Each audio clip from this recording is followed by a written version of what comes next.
അയാൾ സാധാരണയായി മുടി വെട്ടിക്കാറുള്ള ബാർബർ ഷോപ്പിലെത്തി.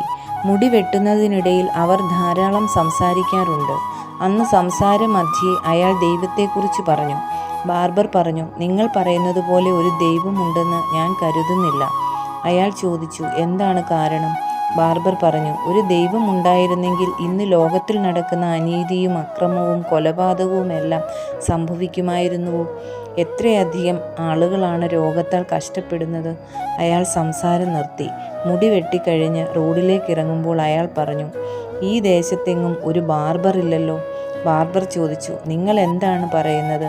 ഇപ്പോഴല്ലേ ഞാൻ നിങ്ങളുടെ മുടി വെട്ടിത്തന്നത്? അപ്പോൾ അയാൾ ബാർബറെ റോഡിലേക്ക് വിളിച്ചു.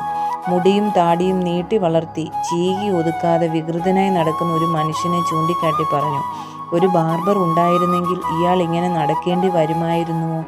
ബാർബർ പറഞ്ഞു, അയാൾ ഇവിടെ വന്നെങ്കിലല്ലേ മുടി വെട്ടുവാൻ കഴിയുള്ളൂ.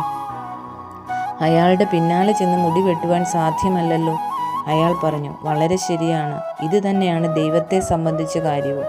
ദൈവമില്ലാത്തതല്ല പ്രശ്നം, ദൈവത്തിനടുത്തേക്ക് വരുവാൻ പലരും ഇഷ്ടപ്പെടുന്നില്ല എന്നുള്ളതാണ്. ഈ ലോകത്തിലെ സകല പ്രശ്നങ്ങളുടെയും ഉത്തരവാദിത്വം എല്ലാവരും ദൈവത്തിലാണ് ആരോപിക്കുന്നത്. ദൈവം ഒരു പട്ടാള കമാൻഡറെ പോലെ എല്ലാവരെയും വരച്ച വരയിൽ നിർത്തുന്ന ഒരാളായിട്ടാണ് പലരും മനസ്സിലാക്കിയിരിക്കുന്നത്.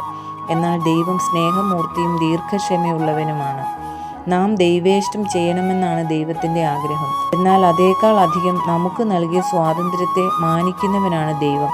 സ്വമനസാൽ ദൈവത്തിനടുത്തേക്ക് വരുന്നവർക്ക് മാത്രമേ ദൈവത്തോടു കൂടെ ജീവിക്കാൻ കഴിയുള്ളൂ. നാം എല്ലാവരും അക്രമവും അനീതിയും മറ്റെല്ലാ ദുഷ്ടപ്രവൃത്തികളും വിട്ട് ദൈവത്തിലേക്ക് മടങ്ങി വരുവാൻ ദൈവം ക്ഷമയോടെ കാത്തിരിക്കുകയാണ്. ദൈവം ഓരോരുത്തർക്കും ഉടനടി ശിക്ഷ നൽകുന്നില്ല എന്നതിനാൽ ദൈവമില്ല എന്ന് ചിന്തിക്കുന്നത് ബുദ്ധിയാണോ? ദൈവത്തിൻ്റെ സ്നേഹം നമ്മുടെ മടങ്ങി വരവിനായി ആഗ്രഹിച്ച് കാത്തിരിക്കുകയാണ്.